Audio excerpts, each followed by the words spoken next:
मैं हूं देवेंद्र और आप सबका स्वागत है। आज हम रिएक्शन करेंगे जाकिर नायक की उन बातों पर।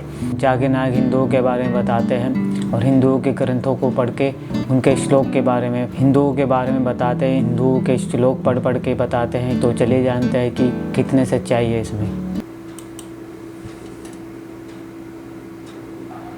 आपके वेद में लिखा हुआ है कि और एक पैगंबर आने वाला है। आपकी भगवत गीता में लिखा है चैप्टर नंबर 4 में वर्ष नंबर 7 से 8 में, यदा धर्मस्य यानी युग युग में जब भी परेशानी आएंगी इस धरती पे तो मैं एक रूप हासिल करूंगा। अवतार, अवतार की सही मानी आपको मिलेगा वेद से। उसमें पता चलता है जिसे हम कहते हैं पैगंबर, आखिरी पैगंबर, आखिरी अवतार कौन है? कल के अवतार। अगर आप भगवत गीता में मानते, अगर आप वेद में मानते, आपको आखिरी अवतार कल के अवतार में मानना ही पड़ेगा। फिर ही आप कह सकते मैं असल भक्त हूं भगवत गीता का। वो तो आई आपने जो बताया कल के अवतार तो आने वाला तो आप मानते कल के अवतार में आने वाला है, आ चुका है। और उसमें लिखा था कल के अवतार की मां के नाम क्या है? सुमति। सुमति की मानी अमन, अरबी में कहते हैं आमिना। मोहम्मद सल्लल्लाहु अलैहि वसल्लम के वालिदा का नाम था आमिना। उसमें लिखा है कल के अवतार चैप्टर नंबर, अभी हवाला भी दे रहा हूं मैं, टाइम मिल रहा है ना। कल के अवतार चैप्टर नंबर 2 वर्ष नंबर 5 श्लोक नंबर 5, 7, 9, 11, 15। इसमें लिखा है कि उसके वालिद का नाम है विष्णु यास। विष्णु यास मतलब खुदा का बंदा। अरबी में तर्जुमा करेंगे अब्दुल्ला। मोहम्मद सल्लल्लाहु अलैहि वसल्लम के वालिद का नाम था अब्दुल्ला। उसमें लिखा है वो इसी जगह में पैदा होंगे जो अमन की जगह है। हम मानते हैं कि मक्का एक अमन की जगह है। उसमें लिखा है कि वो उस फैमिली में पैदा होंगे जो उस इलाके के अमीर होंगे। हम जानते हैं कि कुरैश के फैमिली में पैदा हुए थे मोहम्मद सल्लल्लाहु अलैहि वसल्लम। उसमें लिखा है कि वो 12वीं तारीख माधव के दिन पे पैदा होंगे। वो 12वीं रब्बी अव्वल मोहम्मद सल्लल्लाहु अलैहि वसल्लम पैदा है। आगे आप पढ़ेंगे वेद में लिखा है कि उसके 4 करीब दोस्त थे, जिसका मैं जिक्र किया हूं। 4 करीब दोस्त मोहम्मद सल्लल्लाहु अलैहि वसल्लम के थे, जो हजरत अबू बकर, हजरत उमर, हजरत उस्मान, हजरत अली। मैं अल्लाह भी मौल, अल्लाह ताला की रहमत सब पे हो। किसके बारे में जिक्र करें? उनको सबसे पहली जो वही आएंगी वो आएंगी एक गार के अंदर। हम जानते हैं मोहम्मद सल्लल्लाहु अलैहि वसल्लम सबसे पहली वही आए गारे हिरा में। फिर वो करेंगे हिजरत, नॉर्थ की तरफ फिर से वापस आएंगे। मोहम्मद सल्लल्लाहु अलैहि वसल्लम हिजरत की मदीना जो नॉर्थ के ऊपर है फिर से वापस आए। मैं तो 1 घंटा सिर्फ तस्करा कर सकता हूँ मोहम्मद सल्लल्लाहु अलैहि वसल्लम हिंदू धर्म में, वक्त नहीं है।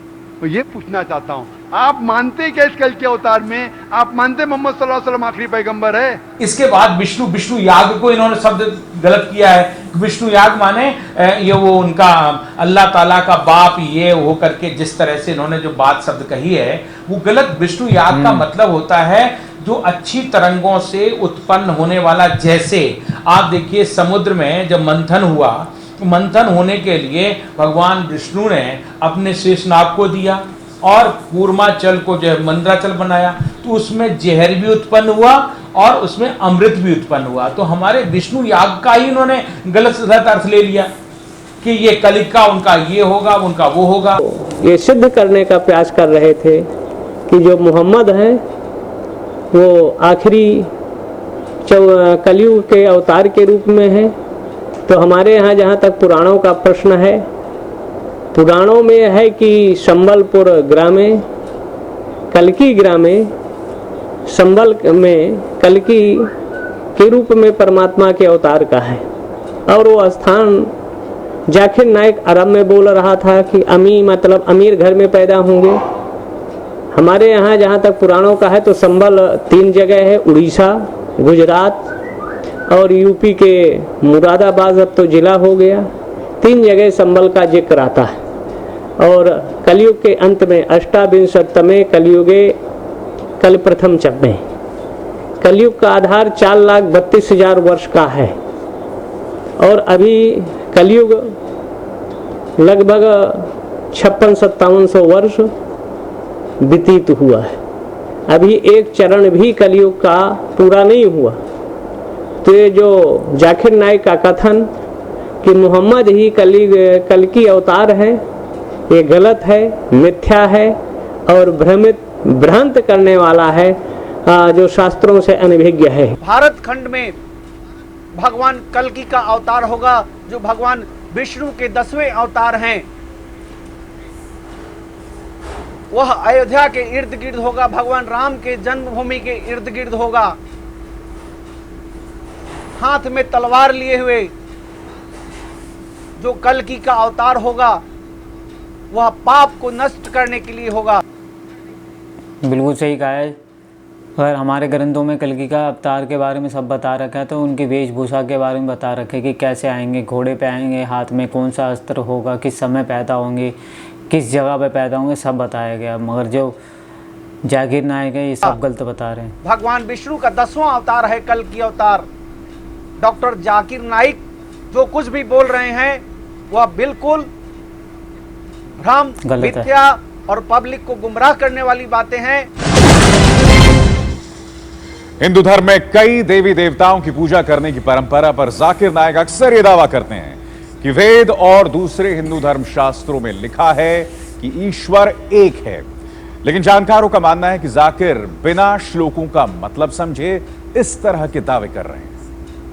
और आगे लिखा हुआ है यजुर्वेद में अध्याय 40 श्लोक नंबर 9 में, अंधात्म प्रविशन्ति या असम्मुति उपासते। अंधात्म विद अंधकार, प्रविशन्ति मतलब अंदर जाना।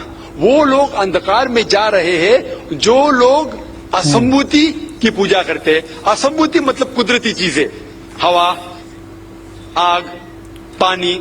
जो लोग कुदरती चीजें की पूजा करते हैं वो अंधकार में जा रहे हैं। और आगे श्लोका कहता है कि वो लोग और गहरे अंधकार में जा रहे हैं जो लोग संभूति की पूजा करते हैं। संभूति मतलब बनाई हुई चीजें, मतलब टेबल, चेयर, गाड़ी, बुत, ये जो बनाई हुई चीजें हैं उसकी अगर पूजा कर रहे हैं तो और अंधकार में जा रहे हैं। और आप पढ़ेंगे ऋग्वेद, चारों वेदों से सबसे ऊंचा वेद ऋग्वेद। ऋग्वेद में लिखा हुआ है, जिल्द नंबर 1, बुक नंबर 1, किताब number 1, him number 164, shloka number 46, एकम सत विप्र बहुधा वदान्ते, जिसके मानिए सच एक है, सच्चाई एक है, भगवान एक है। और संत लोग भगवान को मुख्तलिफ नामों से पुकारते हैं, लेकिन भगवान एक है। और जो उनने संस्कृत में श्लोक पढ़ी वो आदि श्लोक थी, पूरी श्लोक में पढ़ूंगा इंशाअल्लाह। वो श्लोक जो उन्हें पढ़ी वो ब्रह्म सूत्र है, हिंदुइज्म के ब्रह्म सूत्र है। एकम ब्राह्म द्वितीया नास्ते, आदि पढ़ी, पूरी है।